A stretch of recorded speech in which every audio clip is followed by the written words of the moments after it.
Hey guys, आपका स्वागत है टारगेट सरकारी नौकरी चैनल पर। मैं हर्षद अली। उत्तर प्रदेश प्राथमिक शिक्षक भर्ती यानी प्राइमरी सुपर टेट के सिलेबस के अकॉर्डिंग विज्ञान की आज हमारी पहली क्लास है, जिसमें हम आज डिस्कस करेंगे गति यानी मोशन को।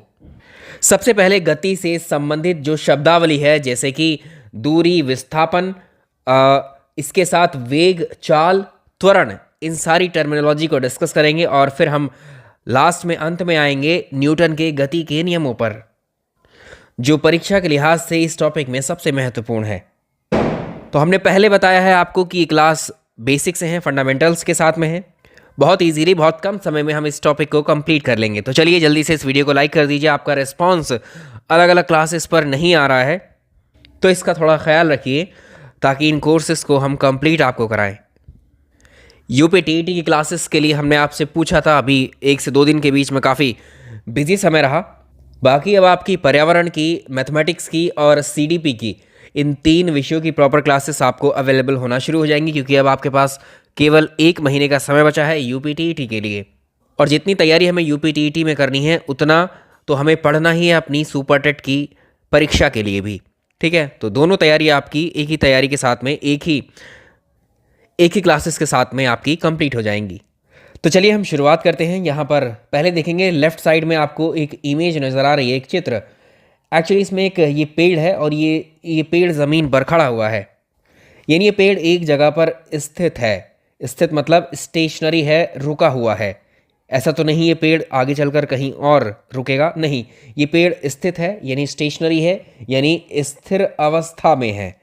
अगला जो पिक्चर है इसको देखिए, इसमें एक कार का पिक्चर है और ये कार में अगर आपको एरो शो हो रही है, इसका मतलब ये कार क्या कर रही है, अभी ये कार यहाँ ए पोजीशन पर है, अभी ये कार ए पोजीशन पर है और थोड़ी देर बाद आप देखेंगे, कुछ समय के बाद ये कार बी पोजीशन पर आ जाएगी।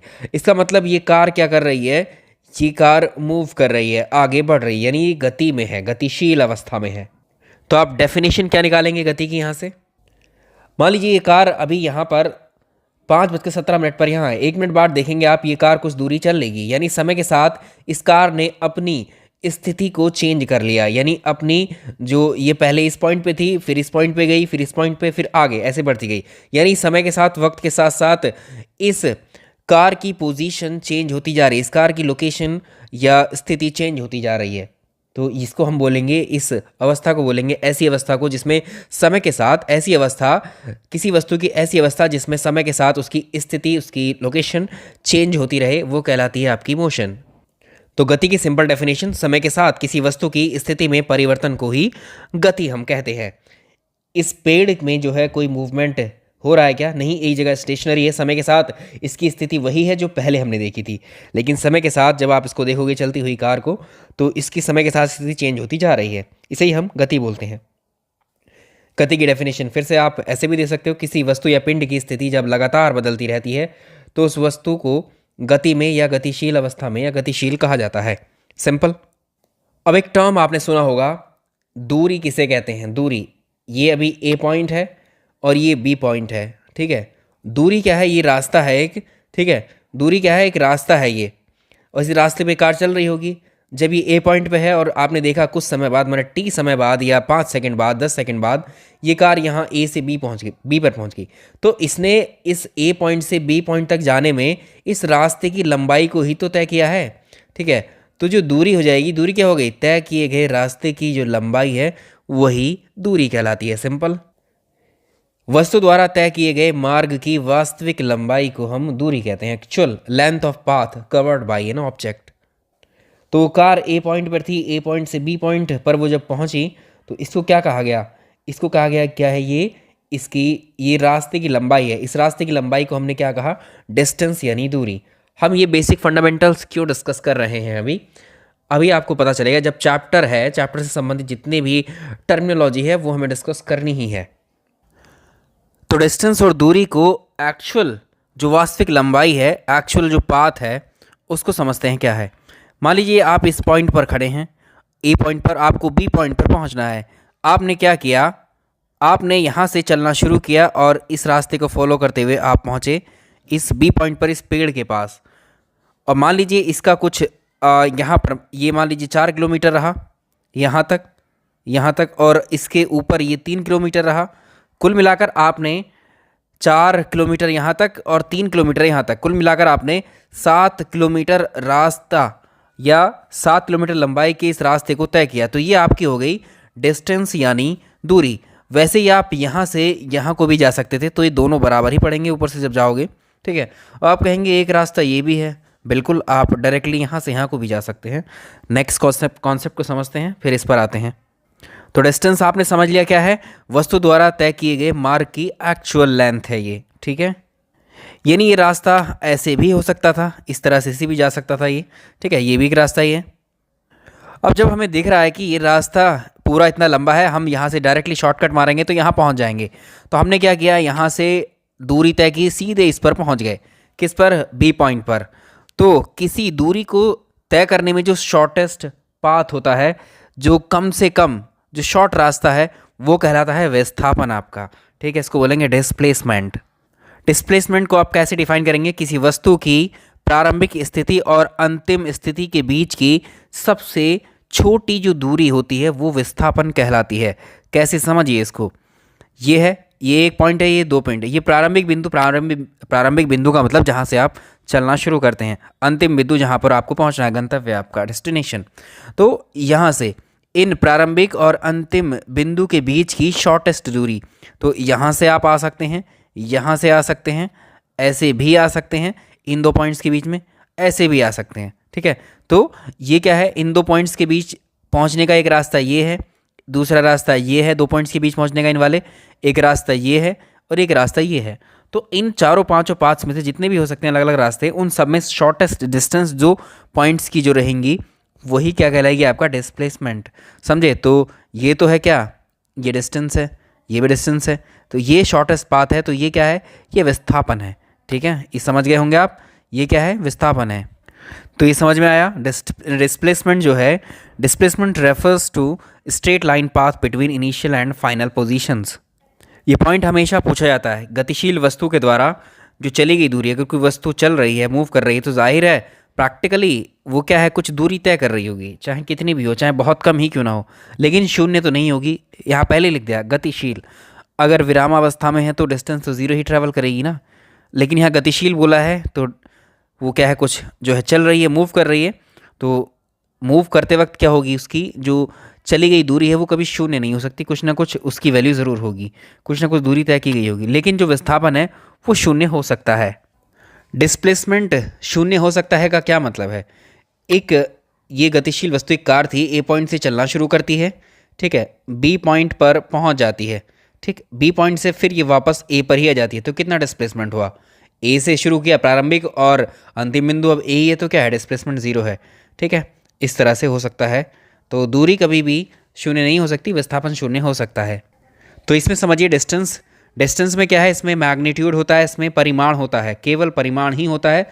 डिस्टेंस में कोई भी डायरेक्शन नहीं होती, तो ये एक स्केलर क्वांटिटी है, अदिश राशि है। लेकिन डिस्प्लेसमेंट क्या है, ये एक वेक्टर क्वांटिटी है, यानी सदिश राशि है। इसमें मैग्नीट्यूड और डायरेक्शन, ऐसी राशियाँ जिनमें डायरेक्शन, दिशा और मैग्नीट्यूड दोनों होते हैं, वो कहलाती है सदिश या वेक्टर, और जिनमें केवल परिमाण या मैग्नीट्यूड होता है वो कहलाती हैं आपकी अदिश यानी स्केलर। क्लासेस को आप लाइक एंड शेयर अभी नहीं कर रहे हो, प्लीज़ करना स्टार्ट कर दीजिए, क्योंकि रेगुलर हमने 3 क्लासेस का अभी प्लान किया है, ठीक है। तो 3 क्लासेस मिनिमम आपको रहेंगी, तो आपसे रिक्वेस्ट है ज़रूर देखना आप उनको। चलिए एक अगला टर्म समझते हैं कि एक समान गति या यूनिफॉर्म मोशन क्या होती है। कोई भी वस्तु एक समान गति कब करती है, मान लीजिए कोई ये एक कार मूव कर रही है, ठीक है, ए पॉइंट पर है ये, अभी इसने कार ने चलना शुरू किया, ये चला और 2 सेकंड के बाद ये कहाँ पहुँच गई, बी पॉइंट पर। फिर अगले 2 सेकंड के बाद यानी चौथे सेकंड में ये कहाँ पहुँच गई, सी पर। अगले 2 सेकंड बाद यानी 6 सेकंड के बाद ये कहाँ पहुँच गई, सी पर। तो ये क्या कर रही है, इसने इस सेकंड में ये जो है मान लीजिए यहाँ पर ये 1 मीटर डिस्टेंस चली इसने, ठीक है, 2 सेकंड में 1 मीटर गई, और यहाँ पर अगले में भी ये 1 मीटर ही गई, अगले 2 सेकंड में, अगले 2 सेकंड में भी 1 ही मीटर गई।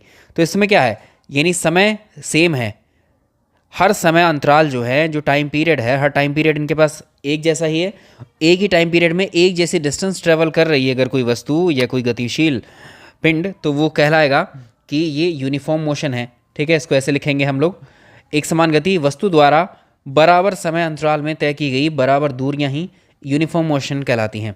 अब इसको समझिए, यूनिफॉर्म मोशन को कैसे समझेंगे ग्राफ पर। यहाँ देखिए, यहाँ पर इसको ग्राफ पर कैसे रिप्रेजेंट करते हैं। एक तरफ है टाइम, मान लीजिए अभी 1 सेकेंड हुआ है, ठीक है, कार यहाँ पर है। 1 सेकेंड में डिस्टेंस मान लीजिए 1 किलोमीटर, 2 किलोमीटर, 3 किलोमीटर, ठीक है। ये 1 सेकेंड, 2 सेकेंड, 3 सेकेंड या 1 मिनट, 2 मिनट, 3 मिनट, जो भी आप लेना चाहें, ठीक है। तो जब 1 मिनट हुआ और ये कार 1 मिनट या 1 सेकेंड, कुछ भी आप यहाँ ले सकते हैं, सेकेंड ले लीजिए, मिनट ले लीजिए, ठीक है। तो 1 सेकेंड में ये कार यहाँ पहुँच गई, कहाँ पर, 1 किलोमीटर डिस्टेंस पर ये पहुँच गई, ठीक। अगले सेकंड में कहाँ पहुँच गई, ये यहाँ पहुँच गई, ठीक है। अगले सेकंड में ये यहाँ पहुँच गई, यानी हर सेकंड में इसने क्या किया, 1 किलोमीटर की डिस्टेंस को ट्रैवल किया, ठीक है। तो ये इस तरह से, तो ये क्या है, यूनिफॉर्म मोशन का ग्राफ है। कभी कभी डायरेक्टली आपको पूछ लेता है इनमें से कौन सा एक समान गति का ग्राफ है ये, यानी हर मिनट में जितनी यहाँ 1 सेकंड का टाइम लिया तो 1 किलोमीटर डिस्टेंस रहेगी, अगला सेकंड लिया तो अगला 1 किलोमीटर तय किया, ठीक है। इसी तरह से हम पढ़ेंगे असमान गति। यदि कोई वस्तु बराबर समय में, मान लीजिए एक वस्तु यहाँ से चलना शुरू करती है और वो 1 सेकंड में 1 किलोमीटर दूरी तय करी उसने, अगले सेकंड में, ठीक है, अगले दूसरे सेकंड में, ठीक है, दूसरे सेकंड में इसने क्या किया, इसने 3 किलोमीटर तय कर ली, अगले तीसरे सेकंड में इसने 6 किलोमीटर तय कर ली, ठीक। तो ये क्या है, समय अंतराल तो समान है, 1 1 सेकंड के गैप पे है, लेकिन जो डिस्टेंस ट्रैवल कर रही है वो अलग अलग कर रही है हर सेकंड के दौरान, ठीक है। तो इसको क्या बोलेंगे हम, ये है नॉन यूनिफॉर्म मोशन। यदि कोई वस्तु बराबर समय अंतराल में असमान दूरियां तय करती है तो कहलाता है। तो इसका एक एग्जाम्पल होगा, एक स्वतंत्र रूप से अगर आप किसी वस्तु को, एक बॉल को गिराओगे तो क्या करेगी, वो एक नॉन यूनिफॉर्म मोशन फॉलो करती है। असमान गति के लिए जो ग्राफ बनता है वो कुछ इस तरह का बनता है, पैराबोलिक, ठीक है, इस तरह से रहता है। 1 सेकेंड, इस तरह का ग्राफ, ये असमान गति को दर्शाता है। तो दोनों ग्राफ आपको समझ में आ गए, ये दोनों आप कभी एग्जाम में पूछे तो आप बता सकते हैं कौन सा यूनिफॉर्म का है, कौन सा नॉन यूनिफॉर्म का है। चलिए, पर वीडियो की टेस्ट सीरीज़ शुरू हो गई है, ये फ्री टेस्ट सीरीज़ है, इसको आप ज्वाइन कर सकते हैं। यूपी पुलिस कांस्टेबल की ये फ्री टेस्ट सीरीज़ है, इसको आप ज्वाइन कर सकते हैं। इसके अलावा लेखपाल की फ्री टेस्ट मॉक टेस्ट है, इनको भी आप ज्वाइन कर सकते हैं। और लोअर पीसीएस की भी कंप्लीट तैयारी आप अनअकैडमी से जुड़ करके कर सकते हैं। तो अनअकैडमी पर आप इन क्लासेस से जुड़ सकते हैं। अनअकैडमी प्लस के थ्रू आप मेरा रेफरल कोड यूज़ करेंगे IALI10, तो आपको इन सारी क्लासेस की जो कोर्सेस हैं वो अनलॉक हो जाए। कोई एक सब्सक्रिप्शन आप चुन लेंगे। अगर आप 12 महीने का सब्सक्रिप्शन लेते हैं तो आपको यहाँ पर 6 मंथ एक्स्ट्रा, यानी 12 महीने में आपको 18 महीने की वैलिडिटी मिलेगी। और इसमें आप मेरा रेफरल कोड IALI10 यूज़ करेंगे तो 10% का डिस्काउंट भी इसमें मिल जाएगा। चलिए, अगला टर्म डिस्कस करेंगे, स्पीड यानी चाल। ये क्या होती है, चाल, ये गति से संबंधित है ये टर्म। तो यहाँ पर ये कार है, कार अभी A पोजीशन पर है, कार धीरे धीरे चल रही है, ठीक है। यदि अगर आप देखें, अगर कार धीरे धीरे चल रही है तो हम बोलते हैं कि कार की स्पीड कम है। अगर कार बहुत तेज़ी से चल रही होती है तो हम बोलते हैं कि कार की स्पीड ज़्यादा है या चाल अधिक है। तो चाल किस चीज़ को बताती है वैसे एक्चुअली, का जो चाल है वो हमें ये बताती है कोई वस्तु कितनी तेज़ चल रही है या कितनी मंद चल रही है, यानी कितनी कम तेज़ चल रही है, ठीक है। तो इस प्रकार से हम कह सकते हैं यहाँ से A पॉइंट से चलना शुरू किया इसने, और ये यहाँ से चलना शुरू किया मान लीजिए 5 बजे, ठीक। और इसने 5 बजे इसने कुछ दूरी जाकर, मान लीजिए कुछ डिस्टेंस तो ट्रैवल करेगी B पॉइंट, मान लीजिए 1 किलोमीटर की डिस्टेंस तय करी इसने, और ये 5:10 पर यहाँ पहुँच गई, ठीक है। सिंपल ऐसे समझ लीजिए, इसको भी छोड़िए, चलिए टाइम वाइम हम कंसिडर नहीं कर रहे हैं यहाँ पर, अभी एग्जैक्ट टाइम नहीं ले रहे हैं। एक वस्तु थी A पॉइंट, इसने चलना शुरू किया, जब ये चलेगी तो आगे बढ़ती जाएगी और ये कुछ दूरी जाकर, काफ़ी दूरी में जाकर, कुछ दूरी जाकर ये रुक गई। तो जाहिर है यहाँ से यहाँ तक पहुँचने में, जहाँ ये रुकी है, इसने कुछ टाइम भी लिया है। यहाँ से यहाँ तक पहुँचने में इसको 1 सेकंड, 2 सेकंड, 10 सेकंड, 1 घंटा कुछ भी लगा होगा। और यहाँ तक पहुँचने में इसने कुछ डिस्टेंस भी ट्रैवल करी है, ये दूरी भी तय करी है, ठीक है। तो अब हम जो कहेंगे कि किसी वस्तु के द्वारा प्रति इकाई समय में जो चली गई दूरी है, किसी वस्तु के द्वारा ये जो चली गई दूरी है पर सेकंड या पर टाइम के हिसाब से, वही आपकी स्पीड कहलाती है। इसको ऐसे डिफाइन करेंगे हम। चलिए इसको देखिए, किसी वस्तु द्वारा प्रति समय इकाई में चली गई दूरी को चाल कहा जाता है, ठीक है। यहाँ से यहाँ तक पहुँचने में इसने कुछ टाइम लिया होगा, ठीक है, और कुछ डिस्टेंस ली होगी। तो distance travel by an object per unit time is called speed, simple. ठीक है, तो चाल क्या है? प्रति समय में चली गई दूरी। ठीक है, प्रति समय में चली गई दूरी को चाल कहते हैं। तो चाल स्पीड बराबर होता है डिस्टेंस ओवर टाइम, ये इसका फॉर्मूला है। और इसका मात्रक क्या हुआ, इसकी यूनिट क्या हुई चाल की स्पीड की? मीटर पर सेकेंड। ये मीटर में है और ये सेकेंड में है समय। ठीक है, चाल क्या है? एक अदिश राशि, एक स्केलर क्वांटिटी है। कभी कभी आपसे पूछ लेता है इसमें से कौन सी स्केलर है, कौन सी वेक्टर है, ऐसे पूछता है। इसी से जुड़ा हुआ एक और टर्म है वेग। क्या होता है? स्पीड और वेग में क्या डिफरेंस होते हैं? वेग, किसी वस्तु का वेग जो होता है दी हुई दिशा में प्रति इकाई समय में चली गई दूरी। तो प्रति इकाई समय में जो चली गई दूरी होती है उसको हम किस नाम से जानते हैं? विस्थापन के नाम से जानते हैं। ठीक है, विस्थापन। तो एक्चुअली इसको वेग को हम क्या बोलेंगे? विस्थापन over time, displacement over time. भाई डिस्प्लेसमेंट क्या है? उसमें एक डायरेक्शन होती है। ठीक है, डिस्प्लेसमेंट जो विस्थापन है उसकी एक दिशा होती है, निश्चित होती है, लेकिन जो दूरी होती है उसकी दिशा नहीं होती है। तो ये डिफरेंस है, ये बेसिक डिफरेंस है, ये परीक्षा में पूछ लेता है कभी कभी। वैसे तो बेसिक फंडामेंटल्स को अभी हम पढ़ रहे हैं। ठीक है, जो यूनिट है सेम ही रहेगी, हमें इसको जो है यूज़ करना है आगे। ठीक है, अगला है त्वरण। एक्सेलरेशन क्या है? किसी वस्तु के समय के साथ साथ अगर उसके वेग में परिवर्तन होता है तो त्वरण किससे संबंधित है? वेग से संबंधित है। ठीक है, तो rate change of velocity of an object with the time is called as acceleration. इसका फॉर्मूला आप जानते हैं, एज इक्वल टू, ये क्या है? वेग में परिवर्तन, इनिशियल वेग, इनिशियल जो इसका डिस्प्लेसमेंट है और फाइनल डिस्प्लेसमेंट जो है, सॉरी, ये क्या है? वेग में परिवर्तन। वेग का मतलब होता है वेलोसिटी। ठीक है, इनिशियल और फाइनल वेलोसिटी का difference divide by time metre per second square होता है। एक समान वेग से गति कर रही वस्तु का त्वरण शून्य होता है। एक समान गति से कर रही, मतलब एक समान गति का मतलब है, मान लीजिए जो स्पीड उसकी स्टार्टिंग में थी वही स्पीड लास्ट में भी है। तो यहाँ पर जब आप स्पीड मान लीजिए 1 किलोमीटर के हिसाब से चलना शुरू की, बाद में फाइनली भी 1 किलोमीटर के हिसाब से ही चल रही है, तो 1 - 1 0 हो जाएगा, तो 0/t 0। इसलिए त्वरण 0 होता है। एक समान गति से एक समान वेग से गति कर रही वस्तु का, ये प्रश्न पूछा जा सकता है, ऐसे प्रश्न। ठीक, अगला हम डिस्कस करेंगे बल यानी फोर्स को। फोर्स क्या होता है? देखिए एक ब्लॉक रखा हुआ है, इस ब्लॉक पर आप क्या करेंगे? या तो इसको आप ब्लॉक को धकेलेंगे, ठीक है, या इसको अपनी तरफ खींच सकते हैं। मान लीजिए आप पुश कर रहे हैं, इसको धकेल रहे हैं, या पुल कर रहे हैं, इसको खींच रहे हैं अपनी तरफ। तो किसी वस्तु पर जो लगने वाला खिंचाव है या दबाव है, इसी को हम फोर्स बोलते हैं। दरवाज़ा आपने बंद किया, दरवाज़ा आपने खोला, ठीक है, उसको आगे पीछे किया, खींचा, या फिर उसको बंद किया, बात वही है, धकेलना या खींचना। तो ये दोनों क्रियाएं अगर हुई तो ये दोनों क्रियाएं क्या कहलाएंगी? फोर्स। अ पुश और pull on a body is called as force. Simple भाषा में है बिल्कुल, इससे ज़्यादा नीचे नहीं जा सकता आपको समझाने के लिए। तो भाई आपसे फोर्स के एग्जाम्पल अगर पूछें तो फोर्स के एग्जाम्पल क्या क्या हो सकते हैं डेली लाइफ में आपके? तो ये दैनिक जीवन में बल के जो उदाहरण हैं उसमें धकेलना है, खींचना है, उठाना है, तानना है, ये सब फोर्स के, बल के एग्जाम्पल हैं। बल के बारे में ये इंपॉर्टेंट पॉइंट आपको याद रखना, बल किसी भी गतिशील वस्तु की चाल में परिवर्तन कर सकता है। कोई वस्तु अगर मूव कर रही है, मान लीजिए कार आगे मूव कर रही है, तो इस कार की स्पीड को कम किया जा सकता है ब्रेक अप्लाई करके। ब्रेक एक तरीके का फोर्स है जो इसकी स्पीड को कम करता है, इसको रोक रहा है। ठीक है, तो ये गतिशील वस्तु की चाल में परिवर्तन कर सकता है। या स्थिर, जो वस्तु स्थिर है उस पर भी फोर्स जब आप अप्लाई करेंगे तो वो इस स्थिर वस्तु को गतिमान बना सकता है। तो ये बल की डेफिनेशन यहाँ से निकलती है।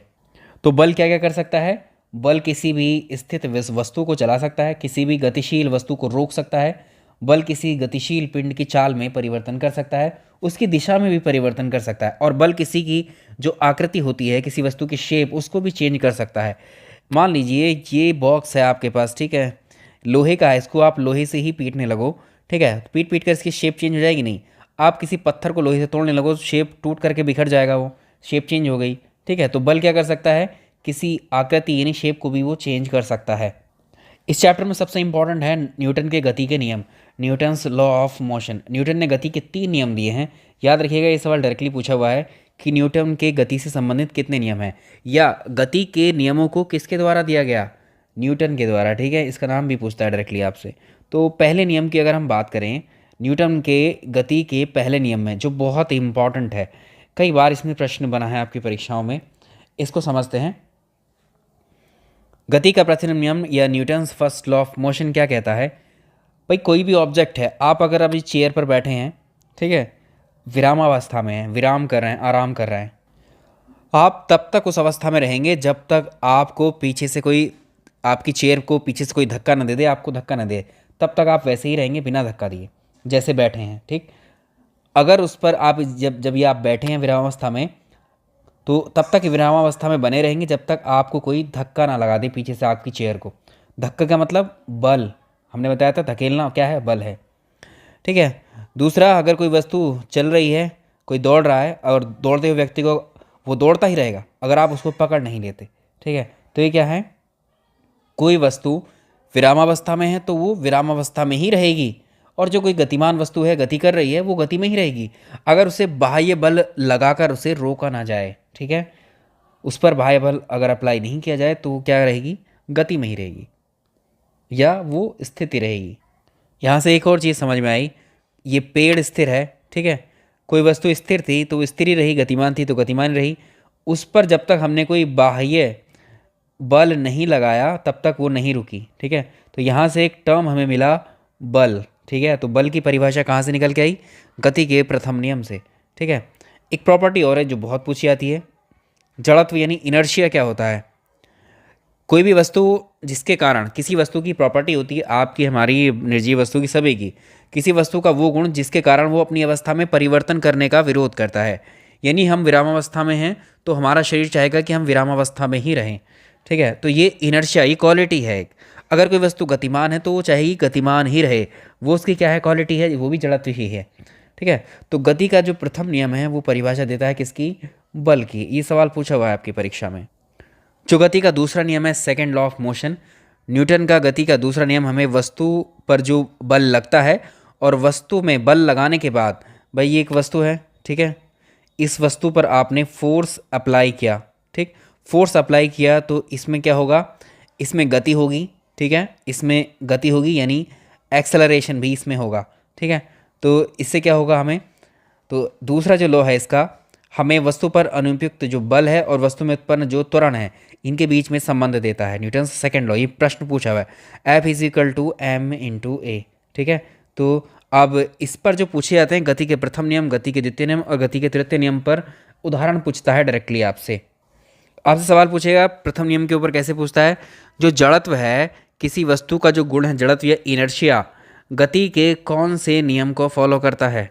ठीक है, तो गति का प्रथम नियम से संबंधित है जड़त्व, इनर्शिया। ठीक, गति के प्रथम नियम से ही बल यानी फोर्स की डेफिनेशन निकलती है, उसी को डिफाइन करता है बल को, पहला नियम।